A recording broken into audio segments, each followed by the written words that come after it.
სოფელ ცხრაწყაროში ცხოვრობდა ნარიმან გოცაძე ვაჭარი იყო ეს კაცი, ჩემი სიდედრის მამა.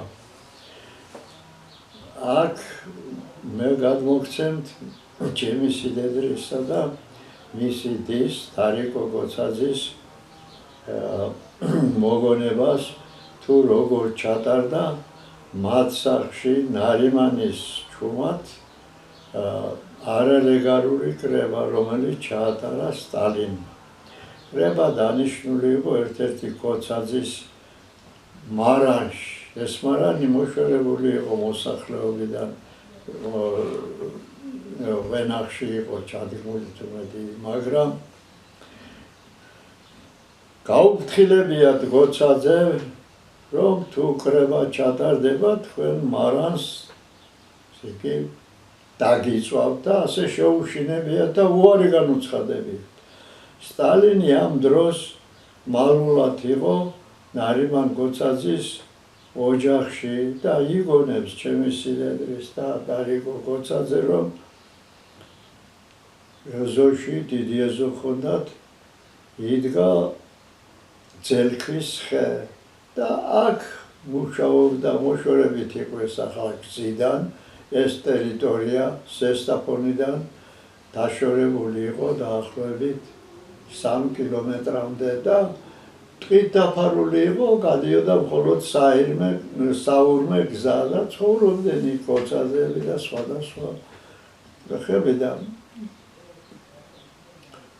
როდესაც უკვე გადაწყდა, რომ უარი უთხრათ გოცაძემ მარანში კრების ჩატარებაზე, დარიკო გოცაძეს უთხოვს, რომ კრება არ ჩაიშლება, მამაჩემის სახლში ჩატარდება.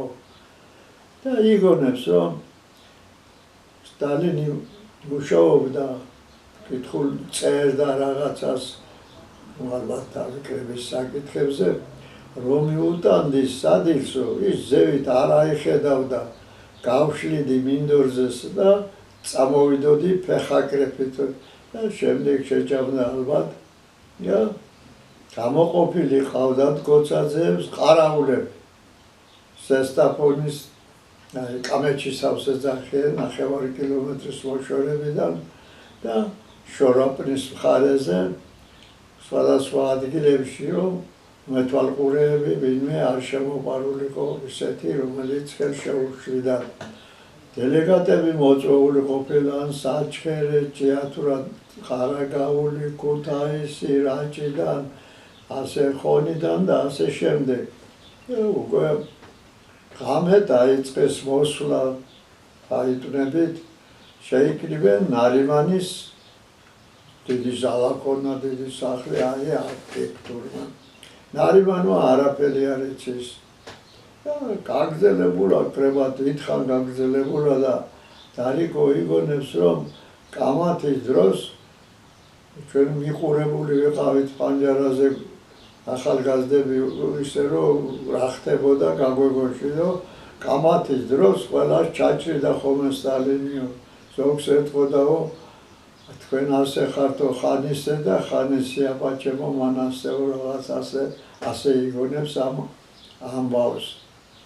შემდეგ გამთენიის ხანს, რომ უსაფრთხოდ ჩუმად გაუპარებიათ, შორაპნის მხარეზე გაუცილებიათ და კრება მაინც ჩატარდა ნარიმანის ოჯახში.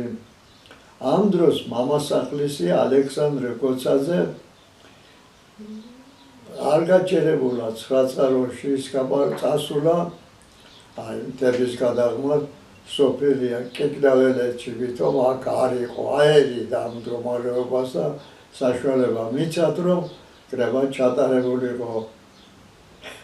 მეორე დღეს ნარიმანია მოსულა, არ იცის არაფერი სახლში. გაუვლია, შესულა ზალაში სახლში, ბუხარში ყოფილა პაპიროსის დამწვევები. რაღაც ეჭვი ქონდაო, მამაჩემს ალბათ იცოდა, მაგრამ არ ამოვიდა მაშინო და შვილო, გითხრაო, სოციალიზმში ახლა ხარ თქვენ და სოციალიზმს ვერ ააშენებთ. მეტი არც საყვედური უთქვია და არაფერი წავიდა თავის სამსახურშიო. ეს იყო 1905 წლის ოქტომბერი. ამ ეზოში ჭიშკართან მემორიალური დაფაც გააკეთეს კომუნისტებმა მის აღსანიშნავად, ამ თარიღის აღსანიშნავად და ასე ჩატარებულა კრება ნარიმანის ოჯახში.